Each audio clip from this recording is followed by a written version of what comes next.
Within the shadows of the everlasting hills in the town of Kaysville, in northern Utah, there lies an enigma hidden on what was historically farmland, in a hollow surrounded by multiple groves of trees.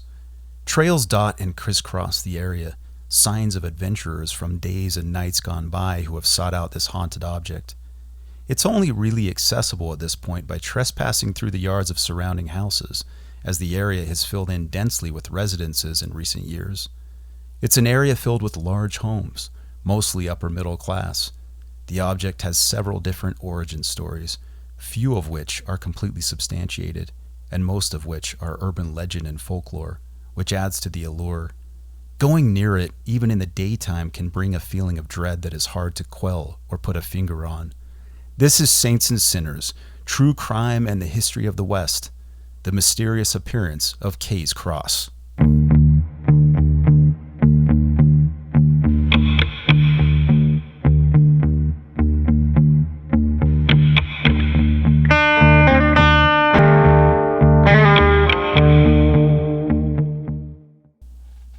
The West is filled with lore, and depending on where you're from, chances are you've heard of stories of a place nearby where teenagers, curious adults, and anyone who wants a break from the norm goes to trespass late at night and see if they can feel something spooky or sinister. Prior to last year, I hadn't heard of Kay's Cross. I grew up south of Salt Lake City, and we have our own iterations of creepy and haunted places. But for those who hail from northern Davis County and into South Weber along Utah's Wasatch Front, Kay's Cross has a myriad of stories surrounding it. Many know about it. Few have actually been down to see it. Local legend has it that sometime in late 1946, early 1947, the 20-foot tall cross made from stone cemented together with a crossbar and a 13-foot wide cross-section simply appeared out of nowhere. World War II had ended, and soldiers and airmen had returned home. Couples were reuniting once again, and families began to boom. Kaysville was still very sparsely populated in the 1940s. Most of it, in fact, was still farmland. Shortly after Mormon pioneers arrived in 1847, the Kaysville area known as Kays Creek or Kays Ward was settled by Hector Haight in 1850 as a farming community. He had been sent north from Salt Lake City to find grazing ground for livestock, and soon thereafter constructed a cabin and brought his family to settle the area. Although settlement began in the 1840s, the name of Kaysville connects with the fact that in 1851, William Kay was made the first bishop in the area by Brigham Young and Heber C. Kimball. In 1868, Kaysville became the first city incorporated in Davis County. An adobe meeting house was built in 1863. It was replaced by the Kaysville Tabernacle in 1914. In 1930, Kaysville had 992 residents. Of the residents, who were Mormons, they were all in the Kaysville ward, which also covered most of the rest of the Kaysville precinct. In the way of nationally televised or reported happenings, little out of the ordinary occurs in this primarily Mormon or Latter-day Saint community. In the early morning hours of December 18, 1977, United Airlines Flight 2860 out of San Francisco crashed in the mountains to the east of Kaysville. Witnesses in the Kaysville and Fruit Heights area saw an airplane fly low overhead. Shortly thereafter, they saw an orange glow to the east, which continued for 3 or 4 seconds. All witnesses reported rain in the area, and several reported it as heavy. All 3 occupants of the flight were killed, and the aircraft was destroyed. The sheriff's office in Farmington, a town adjacent to Kaysville, reported the sound of an explosion and subsequent rumbling felt in the ground. The dispatcher called the airport to ask if an airplane had gone missing. The first answer was no. More questions revealed that it was a cargo plane. The sheriff's office organized a rescue team that found the bodies and debris. The rescue team reported that no part of the airplane bigger than a briefcase survived the crash. Markings from the crash could be seen on the mountainside for several years afterwards. The National Transportation Safety Board deduced that the cause of the accident was the controller's issuance and the flight crew's subsequent acceptance of an incomplete and ambiguous holding clearance. The flight crew was cited for their failure to adhere to established lack of communication guidelines and lack of adherence to established holding procedures. The aircraft's electrical problems were cited as a contributing factor. In addition, the flight's cockpit voice recorder was found to be inoperative, preventing the accident investigation from identifying any contributing factors in the cockpit. This crash most certainly made the news, but there have been many other strange happenings in Kaysville throughout the years. Most haven't been reported on. Many suppose that it is due to the undue influence of K's Cross. The large cross had a letter K on both sides of it. There have been guesses over the years as to what that letter signified.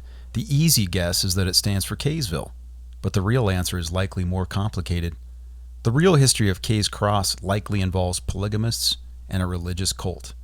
In 1992, the Deseret News conducted an interview with a local man who claimed he had helped build the cross in the summer of 1946. The man's name was Merlin Kingston. The parcel of land that the cross is on had been owned by the Kingston family since at least the early 1900s. For those of you outside of the area, the Kingston clan is a well-known polygamous family in Utah. So does the letter K stand for Kingston? The most likely answer is that the K's on either side of the cross stood for kingdom, meaning the kingdom of God. According to Merlin Kingston, the cross was built in honor of Krishna Venta, born Francis Penchevic, who was a religious cult leader who gained popularity in the 1940s and 50s. He also just happened to have lived in Utah for several years.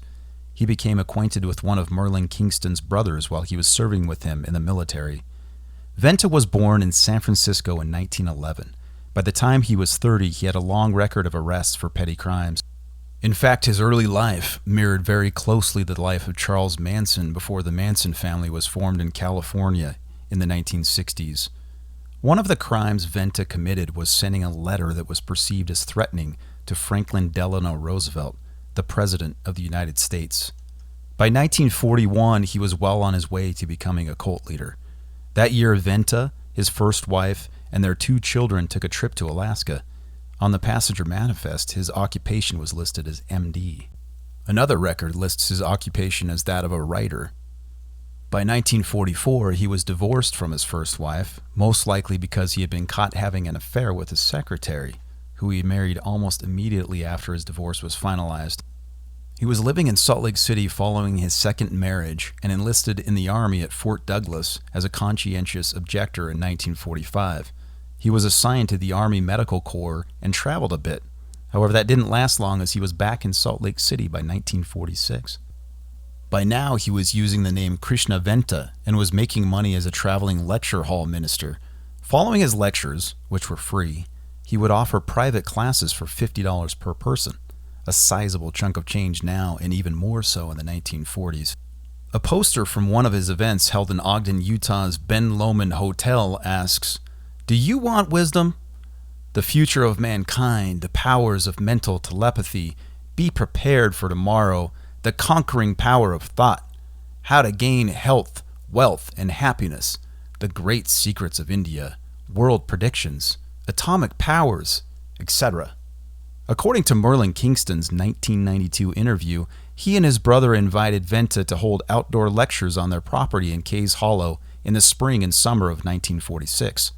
It was during this time that K's Cross was erected by Venta and the Kingstons. Their association also appears to have been further cemented by Venta's mention of the Aaronic and Melchizedek priesthoods in signage and materials. He was hoping to appeal to local seekers of truth. Even up until his death, he would often quote the prophet Joseph Smith. The Kingstons, practicing fundamentalist Mormons, most likely had some part to play in this by laying on of hands to imbue Venta with a designation of power and affiliation between their respective belief systems. 1946 was a pivotal year for Venta. He became fascinated with Mormonism, especially the Melchizedek priesthood, and by 1947 had legally changed his name and had left Utah. Upon leaving Utah, Venta gained notoriety and followers, eventually around 100 or so. He started the Wisdom, Knowledge, Faith, Love Fountain of the World. They lived on 25 acres in Box Canyon in California, where they built a monastery in 1948. The Aaronic and Melchizedek priesthoods are mentioned in signage for this new organization he formed in California as well. Venta had charisma, but all was not perfect at the fountain. Venta was jailed for 10 days in 1955 for refusing to comply with court-ordered child support. His defense of non-payment was that the fountain members shared all their assets, so none of the money was just his. He had a penchant for gambling and was known to make frequent trips to Reno and Las Vegas. He spent a lot on travel, and in fact, once went to London and then to Rome to try to meet with the Pope. For a man with no money of his own, Venta lived quite well. His grand cult plans came to a shocking end in December 1958. On the evening of December 10th, two ex-Fountain members who had become tired of Venta's hypocrisy regarding money confronted him in order to try to get him to confess to crimes, while one of them taped the conversation with a hidden tape recorder. He wouldn't confess, so they decided to blow him up, as well as several other Fountain members. Venta was killed along with 7 other cult members, including women and children. Despite Krishna's death, the Fountain of the World survived, as did the monastery they built. It was rumored that Charles Manson and the Manson family stayed at the monastery for a few months in 1968. I checked several sources, and they all stated it was a possibility. The chronology and geography both work out, as Spawn Ranch, where the Manson family was living at the time of the Tate and La Bianca murders, is only miles from Box Canyon, where the monastery was. Both are in Chatsworth, California, in Los Angeles County. Krishna's wife and kids eventually left California for Alaska, taking a few of the group's members with them. Some of the others decided to join the People's Temple led by Jim Jones. The People's Temple would relocate to the jungle of Guyana, where on Saturday, November 18, 1978, they would commit an enormous group suicide. 909 people died. Jones died by a gun blast. Some would be stabbed, and the majority drank Flavor Aid laced with cyanide. Flavor Aid was a Kool-Aid knockoff brand, so that is where we get the term "drank the Kool-Aid," referring to blind followers. Sadly, many of the People's Temple members were forced to drink the Flavor Aid at gunpoint, so in reality, many of their deaths were certainly not suicides. In the years following Venta's lectures in Kay's Hollow, the large stone cross became a challenge for local teens. Stories grew surrounding the cross throughout the years and decades that passed. There began to arise stories of satanic worship and animal sacrifice. One man said he went to visit the cross in the middle of the night one time and left his car parked several hundred yards away near the hollow. When he got back to his car from having spent some time at the cross, he said his car was covered in blood. There were other stories about the Kingston brothers who had buried some of their wives around the cross, and that in fact one of their wives was entombed within the cross itself in the stand-up position. Several large trees surround the cross. It was rumored that a man had hung himself from one of those. With the feelings that surround the area, that may not be untrue. At the very least, it was said that if you visited the cross on the night of a full moon, the cross would turn blue, and you would see spirits both on and around the cross. Teenagers for years to come would make their way to the cross to try this for themselves. The stories grew and grew. The legend would be kicked up a notch when on the evening of February 15th, 1992, an unknown party would place dynamite both on and inside of the cross, and it was blown up in a very similar fashion to Krishna Venta, the man in whose honor it was built. The truth in this case, as it often is, was much stranger than fiction. There was no plural wife encased in its cement walls. That legend would be proven not to be true. To this day, no one knows who blew up the cross. Some have thought that it might have been members of the Kingston family who were tired of dealing with trespassers on their property. If that is true, it's ironic, as it was members of their own family who constructed the cross in the summer of 1946. Growing up 35 minutes to the south of Kaysville and Kays Hollow, this crazy story had never been presented to me. As I said before, every area seems to have its local legend. I heard about the cross for the first time last year, and as soon as I found out about it, I knew I had to go see it for myself.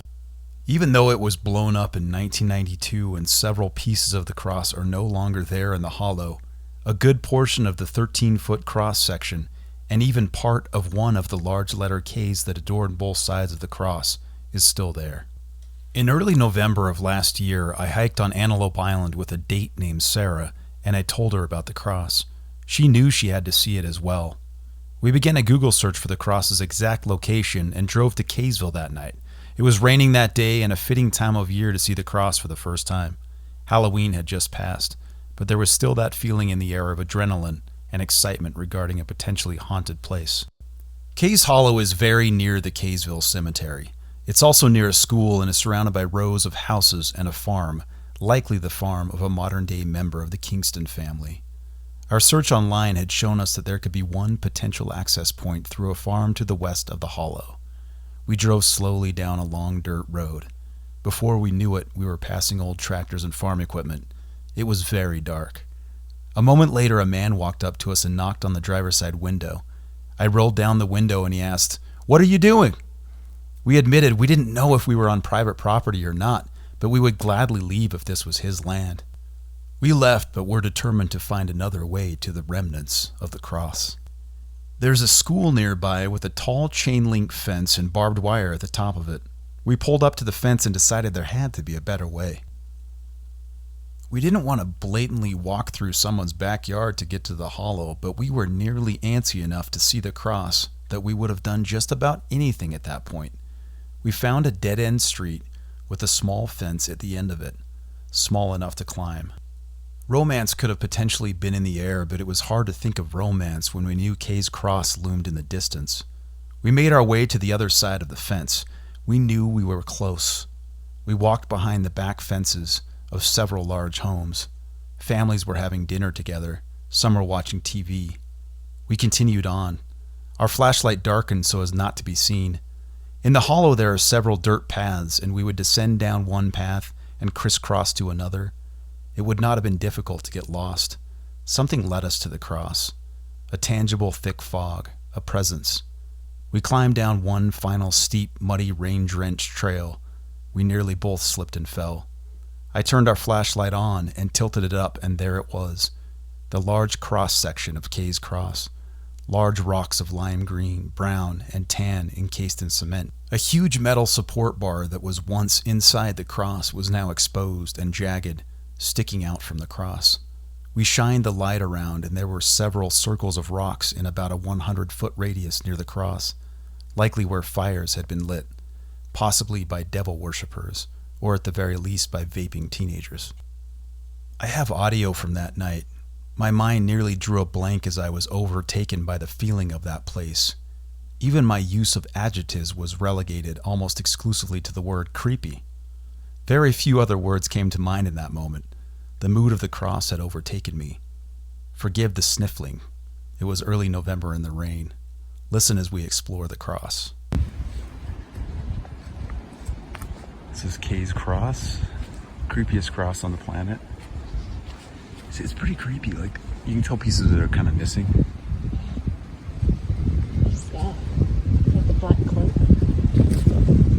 Jeez. There's like barbed wire in the middle of it. Holy crap. It's probably the creepiest place I've been in Utah.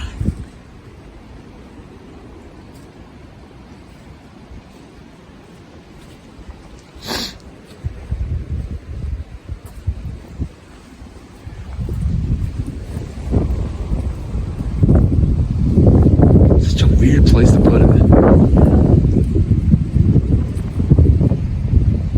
It's the cloak of the spirit that Oh, it is. runs around. And what did it say? That it captures lovers and kills them? Makes them pay for their sins. Yes. That's a big cross because this is just the top section. Like, Yeah, where's that other the section? whole. So this is part of it. Yeah. Is this where it was standing? Yeah, I think that's that's the base. Okay. Oh yeah, that is the base. Dang.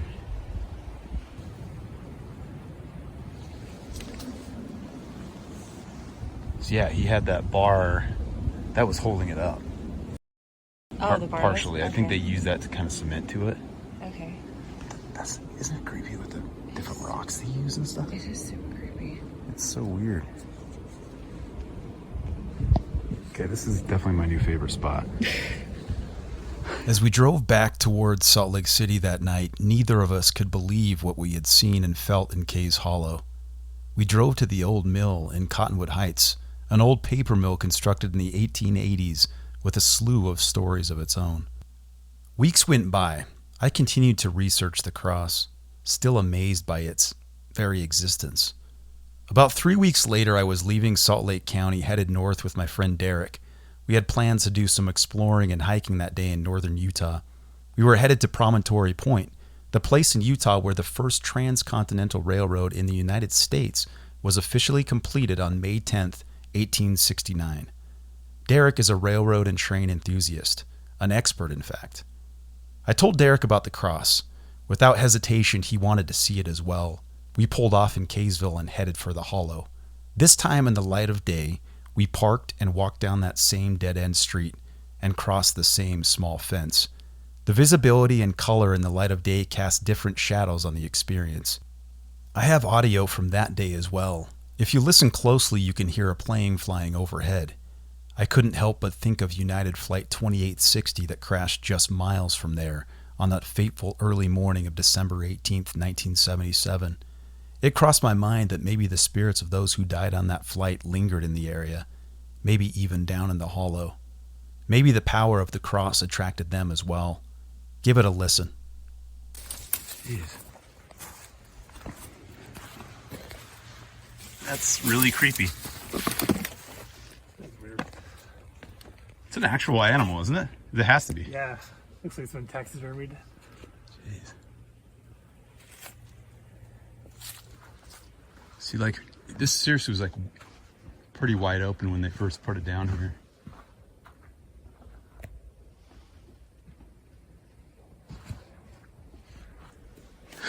It's really creepy. So was it mounted like right there? Dude, it was, oh, the cross? Yeah, it was actually the base is right here. So it was up on that. And I'm thinking when they blew it down, so the base is here. I'll show you a picture right after it happened. Like half of it's missing, maybe at least half of it's missing right now. But you figure how big it had to be, because this is the horizontal piece. Oh, I see. So, I mean, dude, the vertical piece it was like 20 feet tall, at least twice as tall as that horizontal part. So the K, I think that's part of the K up on top right there. It's like maybe that section right there. Oh, yeah. I don't know, I'm trying to figure out where the K was, because I think I heard some of that's still here. And then just that crossbar was there to hold it up. It wasn't really sticking through the middle of it, but it was sort of cemented to the side of it. Like an old mining rail. That's probably what that is, huh? But no, so when we came here before, that cloak was there. The bear wasn't, and that thing wasn't.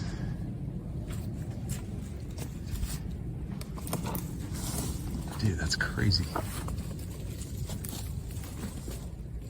kind of want to touch it, but I know. Maybe just leave it. I don't know. Yeah, I do too. I mean, what could it even be, dude? Like, it's too big for a badger. It's definitely a bear.